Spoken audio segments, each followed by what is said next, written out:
What's going on, everybody? My name is Ben. Welcome back to another episode of Ben Builds with Joe. This is episode number 7, and today it's all about paint. I'm really excited to go ahead and dive in on this one too. So let's go ahead and start off by doing a little tonal shading.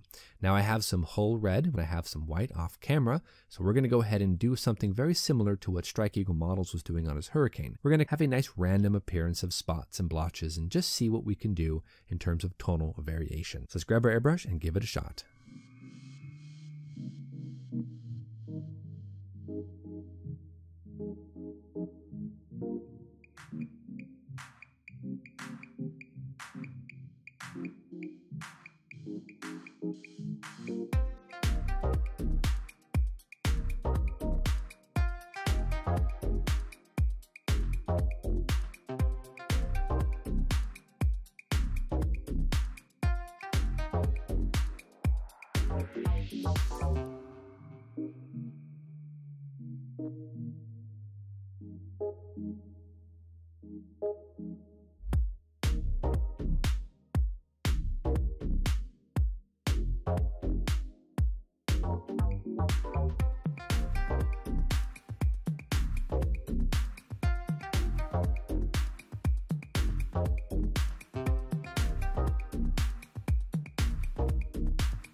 Boy, that looks kind of crazy, doesn't it?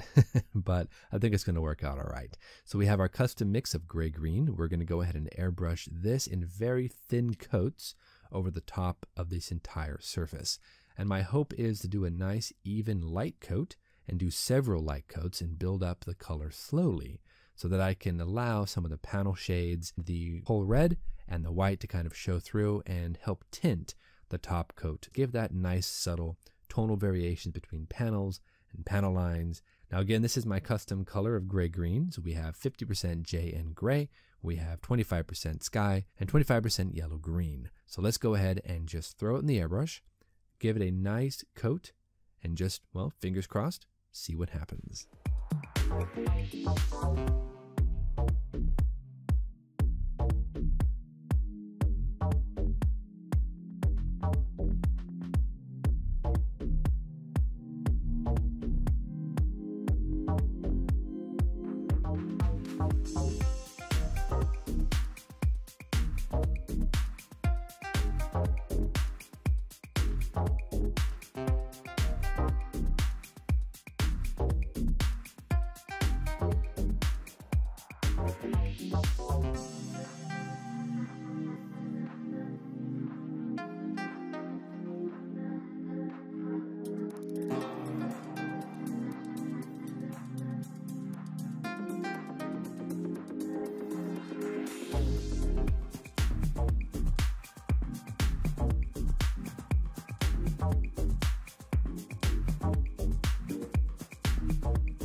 All right, everybody, so we went ahead and did that. Everything is really cool looking, I gotta say.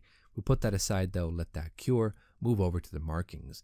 Now, I wouldn't necessarily talk about decals this soon, but I have an idea here. These are Tamiya decals, and Tamiya decals can be kind of difficult to work with, especially when you're using microsol and microset. And those are the only decal setting solutions I have. Now you can go out and buy the Tamiya mark softener that's supposed to work pretty well for these, but I don't want to do that. So we're going to go ahead and do something different. Now also, the 1/48 scale roof showed me that there are these landing lights that sit here on the top of the Zero's wings that make decal application very difficult because it requires a lot of work and a lot of setting solutions to get those to conform. So we're going to go ahead and paint our own markings. I've got my circle hole cutter, we've got some tape, we are pretty much ready to go ahead and cut some masks. Then we'll airbrush those red and well, we'll see what happens. We have to do 2 on the top, 2 on the bottom, and then of course 1 on each side of the fuselage. So we have quite a few markings to make. The nice thing is these are very simple. They're just round circles, so they shouldn't be all that difficult to do. So after I go ahead and paint the markings, I was planning on coming back and overspraying all the gray-green with this IJN Green. That's a really awesome color, and I thought it would be really fun to do. And I like this scheme, though I think this scheme is a little bit too stark. It should be a bit more blended, but I don't really want to do that. I've kind of changed my mind about the markings. Now, I'm going to go ahead and airbrush the rising suns on the fuselage and the wings, upper and lower parts of those, and I don't really want to overcoat the rest of it with that IJN Green. I think it'd be much better to go ahead and leave it with my custom color and really just kind of play with this and see what I can get out of this particular color. I don't really want to disturb this paint job with another layer, or a couple of layers actually, of IJN Green. I don't want to do that. I'm going to go ahead and change my plan and go for one of the other just straight gray-green aircraft. When I go ahead and airbrush those markings on it, it's really going to make this pop, and I can go ahead and airbrush kind of some smoke over that and kind of weather up the entire thing as one shot. Now what I ended up doing is taking my scanned decal sheet from the A6M2N roof that I'm doing for the All at Sea group build, and I went ahead and used that as a template. I took a ruler and I drew a box around the actual decal itself. Then I went corner to corner, found the center point. I then locked in my circle hole cutter at the right diameter, and now we should be able to just go ahead and use this to create as many circles as we want. I went ahead and did this as a preliminary test. As you can see, we've got the inner circle and we've got the outer mask as well. And I think that's all we will need to go ahead and airbrush the markings on the aircraft. So this is actually really exciting for me. I've never done this before. We have to have another one here to go ahead and do the top wing. So let's go ahead and grab our tape and let's give it a try. And I'll show you basically how I did this. So I have an old magazine here that I'm going to be using as somewhat of a cutting board. The reason being is that the pages are glossy, so the tape shouldn't really stick to it. It's not dirty from other paint and dust and dirt, so we won't have any debris stuck to the underside of the tape. And we can actually really press down that circle hole cutter and make sure that the point doesn't wander and travel around.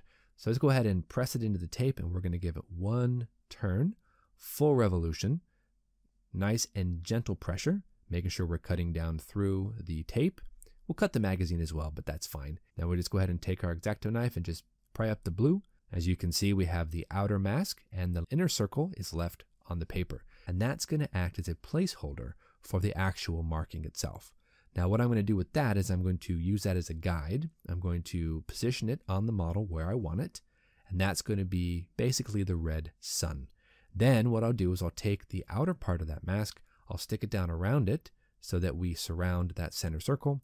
Then I'll pull up the center circle and I'll have a ready to go mask where I can come back and I can airbrush what we need. So using our instructions here, let's go ahead and roughly eye this out and see where we can go ahead and stick this down. Looks like right about here is pretty decent. All right.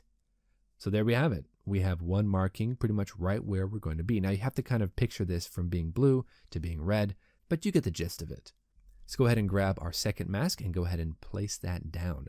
Now this is going to be the tricky part, trying to line those up so that they're even. I like how that looks. It's kind of interesting having the blue there. We have our inner mask all set up. So now what we have to do is come back with the outer masks and surround those center circles. And we'll go ahead and stick this down right like that. Going to make sure that there are no gaps, or if there are gaps, they're very small. I want this nice and even circle. Go ahead and press it down to make sure that we don't have any seepage. Take our X-Acto knife and we're just going to lift up that center and pull that right up. Just like that. Now I'm going to go ahead and burnish down the edges too so that we don't have any leakage underneath our masks. And then we can go ahead and hit it with some flat red and see how we do. Let's go ahead and do the other side as well so you can kind of get a general idea. Let's go ahead and just stick this down. Basically reattaching the cutout circle with the original piece of tape. There we are. That looks pretty decent. Then we'll pry that up in the center. We will have two masks already on, ready to go. So we're going to go ahead and cue up a time lapse where I'll create the masks for the side of the fuselage and the masks for the underside of the wings. Get these all airbrushed up. Hopefully, this looks awesome.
So